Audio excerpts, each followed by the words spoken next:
Ako se pogleda nekoliko na izgled odvojnih vesti koje stižu sa krajnjeg severa Europe i Rusije, dobija se mnogo šira slika.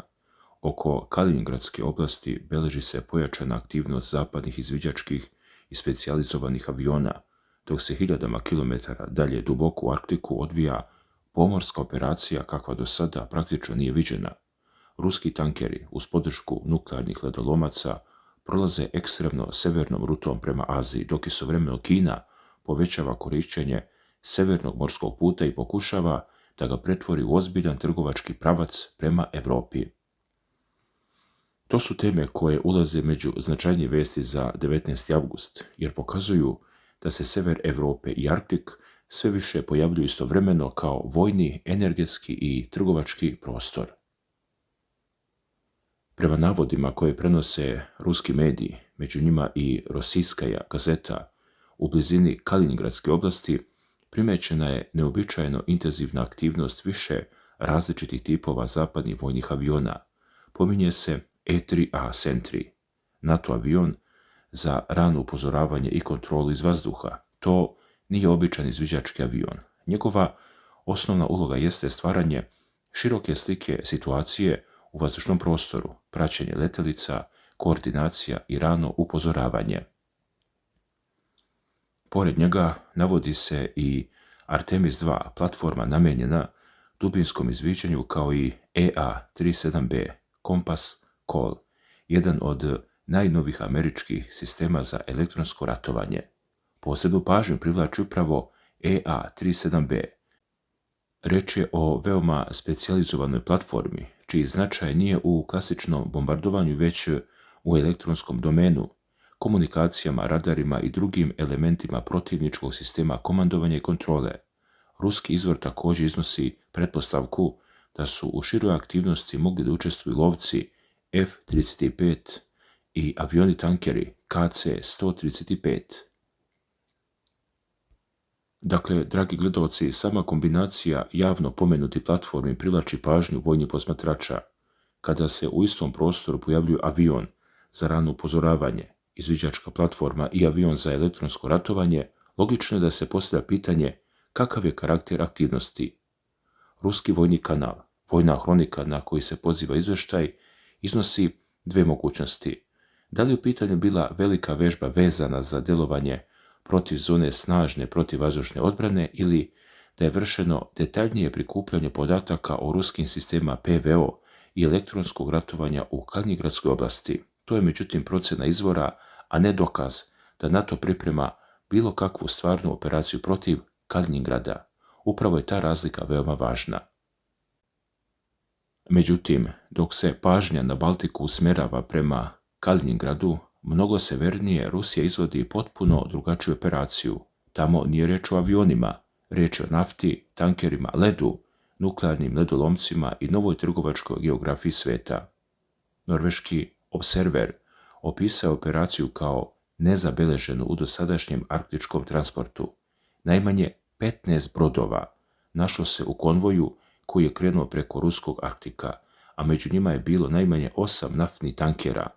Umjesto uobičajenog prolaska kroz Moreus Vilkotskog, brodovi su otišli severno od arhipelaga Severna zemlja. To je ključni detalj.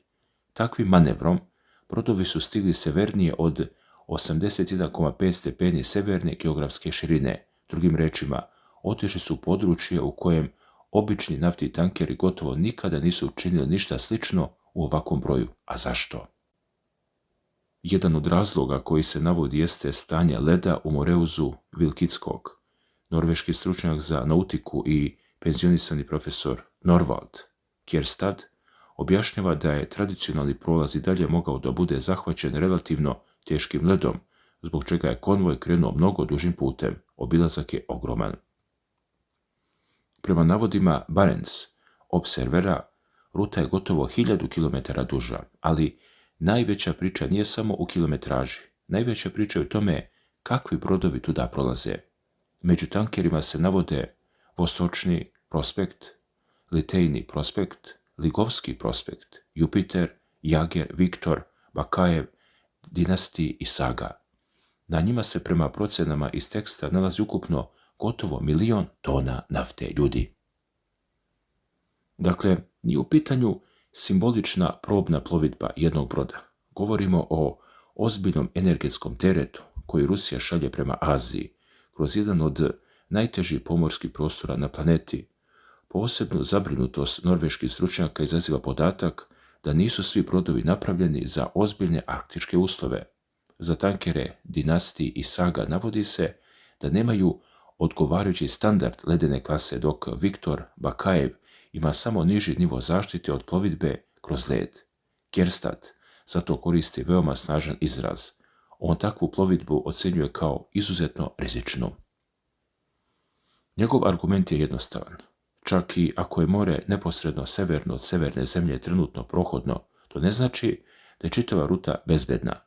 U istočno-sibirskom moru i dalje postoje značajne količine leda, uključujući područja višegodišnjeg leda, a tanker koji prevozi ogromnu količinu nafte nije brod sa kojim želite da testirate granice bezbednosti u takvim uslovima. Konvoj je već stigao, kako se navodi, u istočno-sibirsko more. Većina tankera nastavila je severno od Novosibirskih ostrva, dok podaci o kretanju brodova ukazuju da je Saga izabrala južniju putanju bliže obali. Cela operacija ne bi bila moguća bez ogromne ruske infrastrukture na Arktiku. U tom trenutku u regionu su bili raspoređeni ruski nuklearni ledolomci. Arktika se nalazila u Lapetskom moru, Ural je bio u Čukotskom moru, Sibir i Jakutija nalazili su se u Karskom moru. Uz njih se koriste i LNG brodovi sa sposobnošću probijanja leda i tu dolazimo do Rosatoma.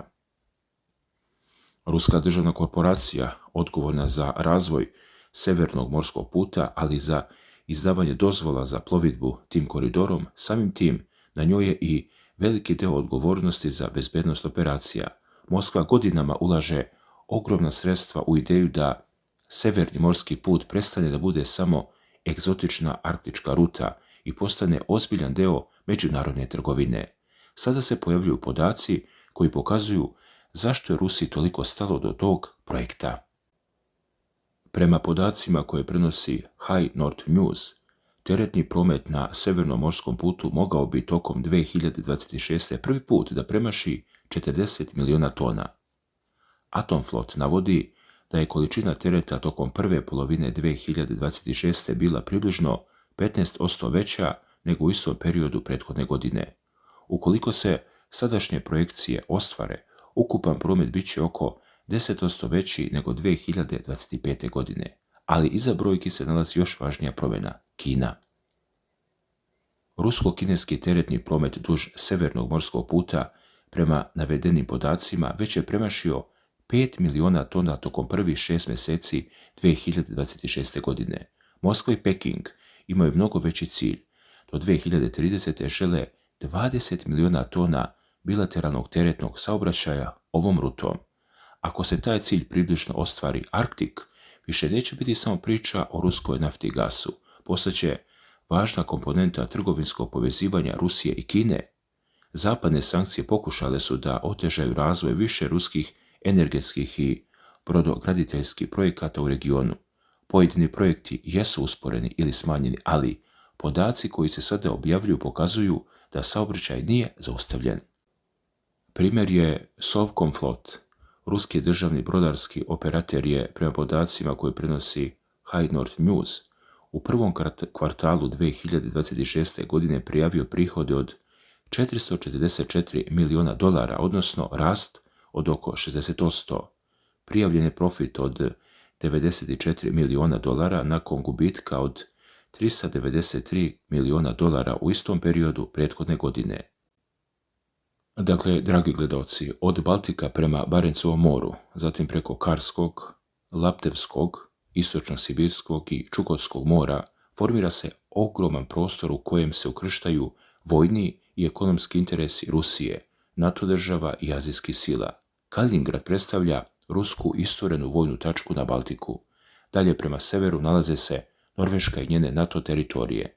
Još dalje počinje ruski Arktik sa ogromnim energetskim resursima i infrastrukturom Severnog morskog puta. Zbog toga se pažnja vojnih i političkih struktura prema severnom krilu povećava i tu aktivnost aviona oko Kaliningrad dobija dodatni kontekst. E3A prati vazdušni prostor, izviđačke platforme prikupljaju informacije, EA-37B predstavlja novu generaciju američkih sposobnosti za elektronsko ratovanje. Rusija, sa druge strane, održava snažnu vojnu infrastrukturu u Kaliningradu. Ova priča je važna za 19. avgust upravo zato što se nekoliko dugoročnih procesa odvija istovremeno. NATO povećava sposobnost nadzora i elektronskog delovanja na severoistočnom krilu. Rusija čuva i razvija svoju vojnu poziciju na Baltiku. Moskva istovremeno ulaže u Arktik. Ruskim tankerima se otvaraju rute koje su pre nekoliko decenija bile gotovo nezamislive za ovakav obim komercijalnog transporta.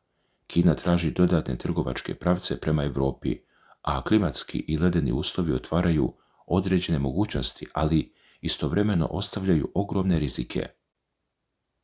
Norvald Kjærstad upravo zbog toga upozorava da prolazak brodova bez odgovarajuće ledene klase mora da se posmatra kao izuzetno rizičan. To upozorenje ne treba zanemariti. 1.000.000 tona ruske nafte u jednom širem konvoju kroz tako osjetljiv ekosistem znači da bi posljedice ozbiljnog incidenta mogle da budu ogromne. Rusija, međutim, očigledno smatra da severni morski put ima stratešku vrednost dovoljno veliku da nastavi sa njegovim razvojem, a Peking pokazuje da je zainteresovan. To je možda najvažniji deo čitave priče za 19. avgust. Rusija pokušava da pretvori svoju najveću geografsku oblast, ogromnu, hladnu i teško pristupačnu severnu obalu, u stratešku prednost. Decenijama je Arktik bio prepreka. Sada Moskva želi da postane koridor. I tu nastaje paradoks današnje geopolitike. Dok se vojna napetost između Rusije i NATO povećava i specijalizovani avioni kruže u blizini Kaliningradske oblasti, kompanije iz Azije istovremeno ispituju mogućnost da preko prostora pod ruskom kontrolom prevoze robu upravo prema evropskim lukama. Bezbednosna i ekonomska geografija ne kreće se uvek u istom smeru. Zbog toga vesti sa severa treba posmatrati mnogo ozbiljnije nego ranije. Kaliningrad nam govori šta se događa u vojnom domenu. Arktički konvoj pokazuje šta se događa u energetskom domenu. Kineske kontejnerske linije pokazuju šta bi moglo da se dogodi u trgovačkom domenu. A ruska flota nuklearnih ledolomaca povezuje veliki deo ove priče. Za sada niko ne može sa sigurnošću da kaže koliko će severni morski put biti komercijalno važan za 10 ili 20 godina, ali 2026. godina već daje podatke koje nije lako ignorisati. Više od 40 miliona tona tereta ako se prognoza ostvari. Više od 5 miliona tona rusko-kineskog tereta već u prvoj polovini godine. Cilj od 20 miliona tona bilateralnog prometa do 2030. godine. Najmanje 8 tankera u jednom neobičnom arktičkom konvoju. Gotovo 1.000.000 tona nafte. Plovidba severnije od 81,5 stepeni. Zato možda najveća vest nije ni jedan avion, ni jedan tanker, ni jedan ledolomac. Najveća vest jeste da se sever menja.